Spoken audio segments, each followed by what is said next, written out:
श्री राम कहते हैं, किरण चाहे सूर्य की हो या फिर आशा की हो, जब भी निकलती हैं सभी अंधकारों को मिटा देती हैं। बादशाह सिर्फ वक्त होता है, इंसान तो यूं ही गुरूर करता है। तुलना के खेल में मत उलझो, क्योंकि इस खेल का कहीं कोई अंत नहीं होता है। जहाँ तुलना की शुरुआत होती है वहीं से आनंद एवं अपनापन खत्म हो जाता है।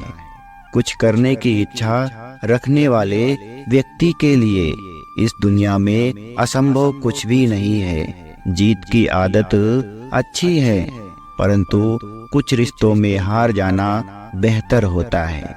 अगर परमात्मा तुम्हें कष्ट के पास ले आया तो अवश्य वो तुम्हें कष्ट के पार भी ले जाएगा। उस व्यक्ति के लिए सभी परिस्थितियां अच्छी हैं जो अपने भीतर खुशी को संजो कर रखता है। नींद और निंदा पर जो व्यक्ति विजय पा लेते हैं उन्हें आगे बढ़ने से कोई नहीं रोक सकता है। ईश्वर कहते हैं, जीत किसके लिए, हार किसके लिए, जिंदगी भर ये तकरार किसके लिए। जो भी आया है वो तो जाएगा एक दिन, फिर इंसान को इतना अहंकार किसके लिए। साथ रहने का हुनर ताले से सीखिए, टूट जाएगा मगर चाबी नहीं बदलेगा।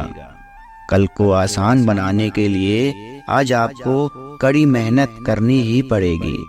जिंदगी में कैसा भी मोड़ आए, कभी हिम्मत मत हारना, क्योंकि तुम्हारी हिम्मत ही तुम्हें हर कठिनाइयों से बाहर निकालेगी।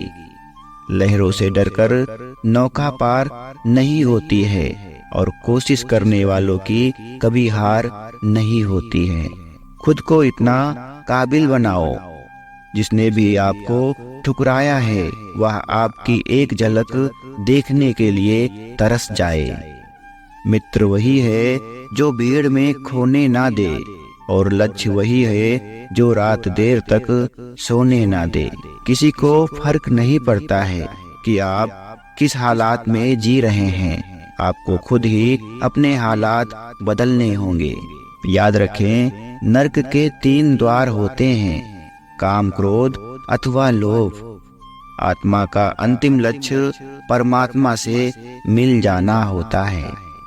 धर्म केवल कर्म से होता है और कर्म के बिना धर्म की कोई परिभाषा नहीं होती है।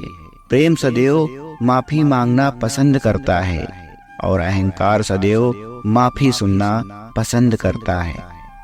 जो रास्ता ईश्वर ने आपके लिए खोला है उसे कभी भी कोई बंद नहीं कर सकता है। मनुष्य का जीवन केवल उसके कर्मों पर चलता है। जो जैसा कर्म करता है वैसा ही जीवन जीता है। याद रखें, आप जैसे कर्म करेंगे आपको फल भी वैसा ही मिलेगा। जो जैसा करेगा वैसा ही भरेगा। याद रखें, कर्मों का फल हमें उसी तरह ढूंढ लेता है जिस तरह एक बछड़ा हजारों गायों के बीच अपने माँ को ढूंढ लेता है। कर्म फल इंसान को भोगना ही पड़ता है।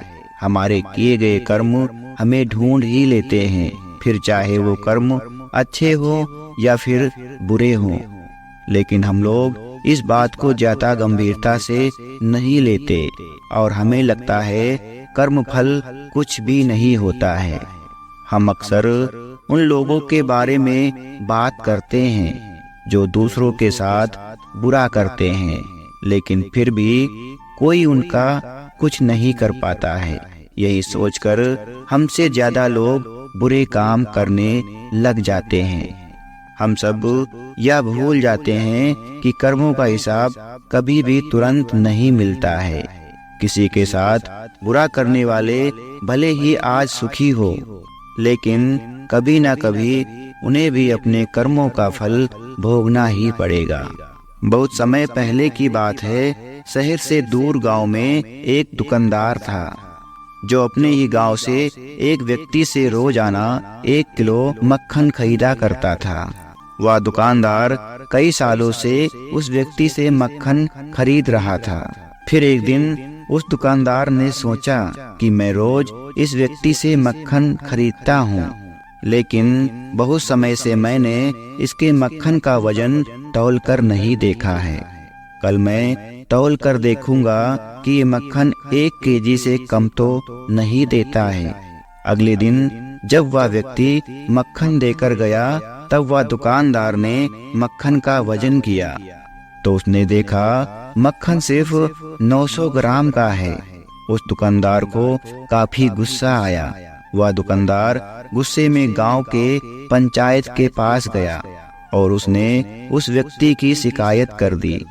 गांव की पंचायत बैठी और उस व्यक्ति को बुलाया गया और उससे कहा कि तुम पर इस दुकानदार ने धोखा देने का आरोप लगाया है।